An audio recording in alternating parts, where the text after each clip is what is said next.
Have you ever wondered what the most geographically isolated spot in England is? Well, it's the Isles of Scilly, but what about mainland England? Well, I put it to you that you're looking at it right now. This is Spurn Point in the Humber Estuary, and to get from here to the nearest city, you have to navigate a narrow spit of sand and shingle, reach the nearest village on foot, then another village to the first bus stop, then to the nearest town, and finally to a city whose own remoteness is echoed in the property prices as the cheapest city in England, subject to fluctuations. Sounds like an adventure, right? Well, let's run a simulation. You've just awoken at the tip of the peninsula. Due to a bump on the head you incurred at some point, you've got amnesia, but conveniently the type that's only erased your short-term memory. This might feel like an old movie trope to make the protagonist more relatable to the audience, but, well, that's the point, so to speak. Anyway, your adventure back to civilization awaits. First things first then, you may ask yourself, well, how did I get here? To get your bearings, you peer out to the horizon, where you can just about make out the iconic Grimsby Dock Tower, and thus you deduce that you're looking at the Humber Estuary, and your nearest town is in fact Cleethorpes. That's the one just to the left of the tower. The nearest town as the crow flies, that is, or rather, as the haddock swims, but that's of no use to you, endowed as you are with neither wings nor gills, and as for the cargo ships, they're likely headed to Immingham, the UK's largest port by tonnage. So, with no passenger ferry service on this spot, you're left with one option: to turn around and put one foot in front of the other. Almost immediately, you spot a signpost in the distance. On it is a single word: lighthouse. Terse signage, but it's a start, and as soon as you orient yourself towards said lighthouse, another signpost appears. Oh, but wait, it's one of those gimmicky ones. Well, no matter, how hard is it to get lost on a peninsula anyway? Or a spit, as the case may be. You're still on course, and the path ahead seems sufficiently beaten. Just around the corner is something rather humbling. The first of a series of remnants of military fortifications from both world wars. It turns out that this was once home to an entire garrison of hundreds of troops defending against potential naval invasion into the Humber Estuary.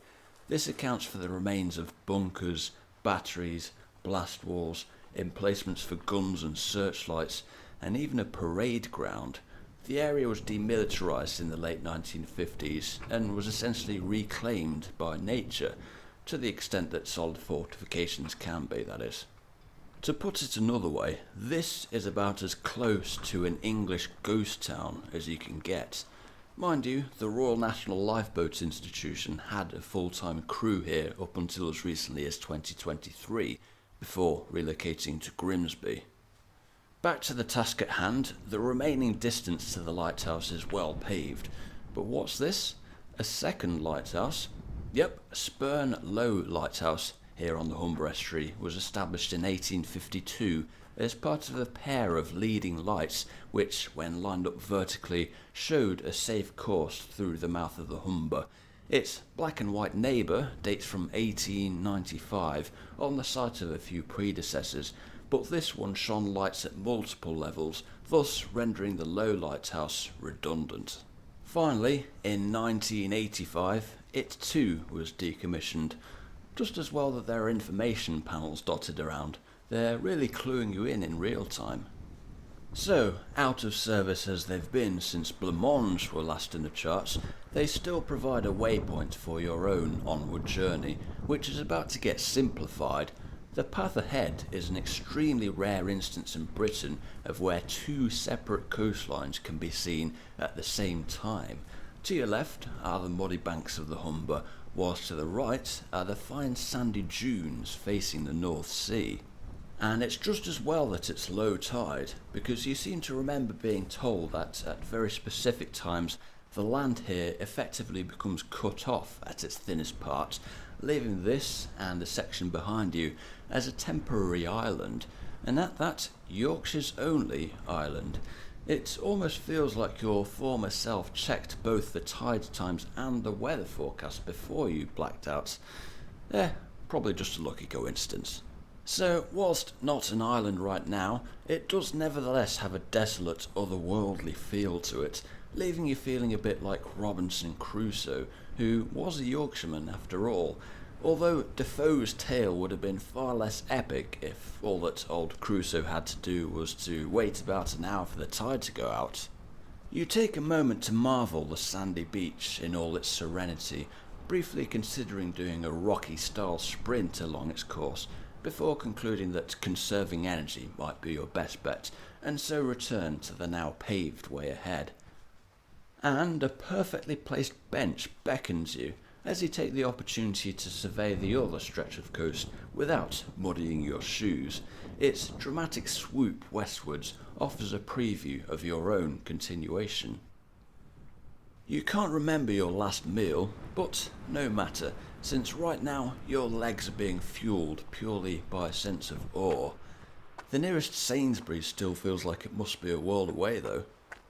But before you know it, Yorkshire Wildlife Trust thanks you for your visit, whilst to those heading in they lay a few ground rules, such as no cars, no drones, and no dogs either, since they might disturb the delicate ecosystems of this area of protected birds and other species.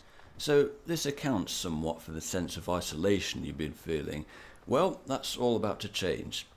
Sort of. The car park confirms that you're making progress, but upon rummaging through your pockets, you find no car keys, just some loose change for a bus ride or two, and maybe a coffee. Just one problem, the buses don't run here. As for the coffee though, you turn to your left and discover Spurn Discovery Centre. You stop in for a caffeine boost, and then take a look over yonder from whence you came. A few hundred metres to the north, you come across a built-up area. Ah, this must be your ticket out of here, you think to yourself. And then... oh, wait, it's a static caravan park. Still, you figure a quick walk on the beach here won't hurt you. Well, unless you miss the last bus of the day, that is. With that thought in mind, you get back on the hunt for the nearest village. Now you start to move with a real sense of purpose, as a signpost offers a clue in the form of two named places to the west. The first of which is Kilnsea. This village, or rather hamlet by the looks of it, consists of a pub, a privately owned former parish church, and, well, that's about it. The pub does seem tempting, granted, but you feel the next village might offer more in terms of that ever-elusive bus stop. So you take one last look behind you to reflect on your journey so far, and continue northwards. The road ahead cuts straight through arable land for what feels like 2 miles. Just as you were beginning to consider flagging down a John Deere for a lift, the sight of a church on the horizon puts a new spring in your step. And as you reach a T-junction, the most promising sign yet appears, beckoning you towards the big city lights of Hull.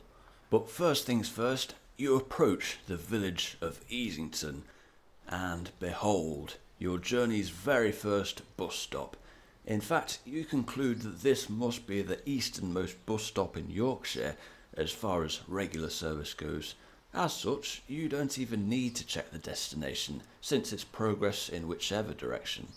Only the timetable requires a look, which, upon confirming you have some moments to spare, you take in the surroundings of Easington, starting with a parish church of All Saints, which a nearby information panel indicates is of Norman origin and built over Saxon foundations.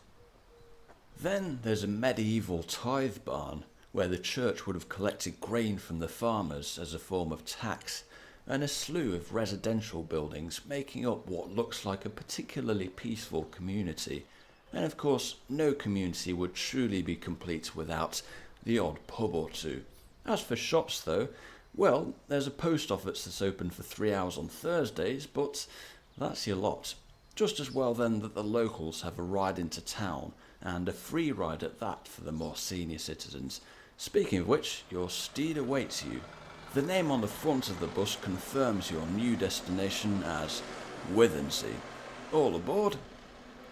And just under half an hour later, it terminates next to Pier Road, where you're greeted by the striking sight of Pier Towers. This has all the hallmarks of the Victorians making a grand statement of intent for this most southerly and easterly seaside town in Yorkshire. A statement which never came to its fruition, evidently, since the pier in its name is non-existent, at least since 1903, according to local sources. Oh, and the tides come in. Just as well you're not on Spurn Point right now, eh? After stocking up on some essential Germanic provisions, you take a wander to see what the rest of the town has to offer. And what do you know? Another lighthouse. And this time one that's situated in the heart of a residential street. You figure then that the locals are unlikely to lose their bearings on the way home. But what about your way home?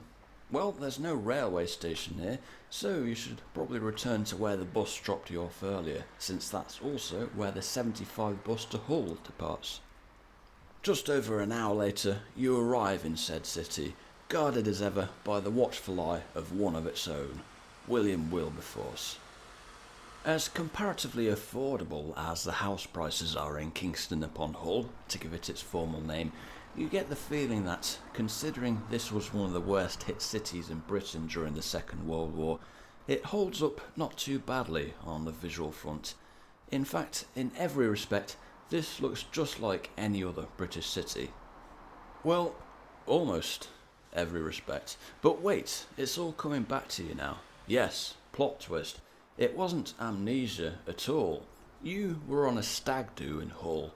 Your mates saw that you'd had a bit too much to drink, so they chartered a helicopter and dropped you off at Spurn Point. Just for banter. Those absolute lads, eh?